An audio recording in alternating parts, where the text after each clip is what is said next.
ജീവിയെ കൂടെ പേടിപ്പിക്കുന്നതിനേക്കാൾ ഉപരി ആ സമയത്തൊന്ന് സൈലൻ്റ് ആയിട്ട് എവിടേക്കാണ് നീങ്ങേണ്ടത് അവിടേക്കൊന്ന് നീങ്ങിയിട്ട് അവിടെ നിന്ന് ആ പാമ്പ് ഏതെങ്കിലും സ്ഥലത്തൊന്ന് സെറ്റ് ചെയ്യാൻ അനുവദിച്ച് അവിടെ നിന്ന് പുറത്ത് കിടന്നിട്ട് നിങ്ങൾക്ക് വേണമെങ്കിൽ ആയുധം എടുത്ത് അല്ലെങ്കിൽ മണ്ണെണ്ണ തെളിച്ചോ ഏത് രീതിയിൽ വേണമെങ്കിൽ ഓടിപ്പിക്കാൻ നോക്കി പോകുന്നില്ലെങ്കിൽ കൊല്ലു എന്ത് വേണമെങ്കിൽ നിങ്ങൾക്ക് ചെയ്യാം. പക്ഷെ ആ മൊമെൻറ്റിലുള്ളതായിരിക്കുന്ന നിങ്ങളുടെ റിയാക്ഷൻ അതിൻ്റെ മേലാണ് നമുക്ക് കൺട്രോളിങ് വേണ്ടത്.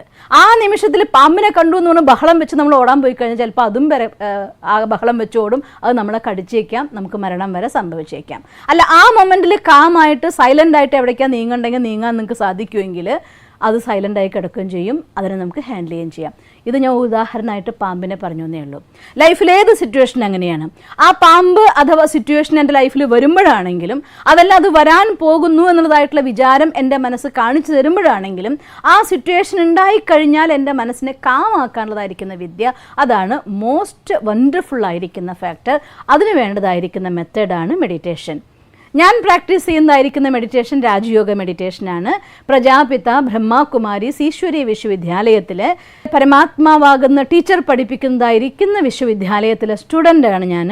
ആ രാജയോഗ മെഡിറ്റേഷൻ വർഷങ്ങളായിട്ട് ഞാൻ അഭ്യസിക്കുന്നു.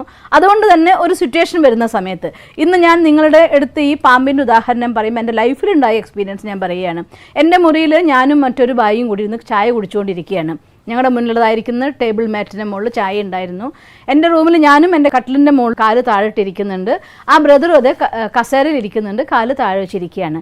പെട്ടെന്ന് പുറമെ നിന്നൊരു പാമ്പ് റൂമിനുള്ളിലേക്ക് ഓടിക്കേറി വന്നു.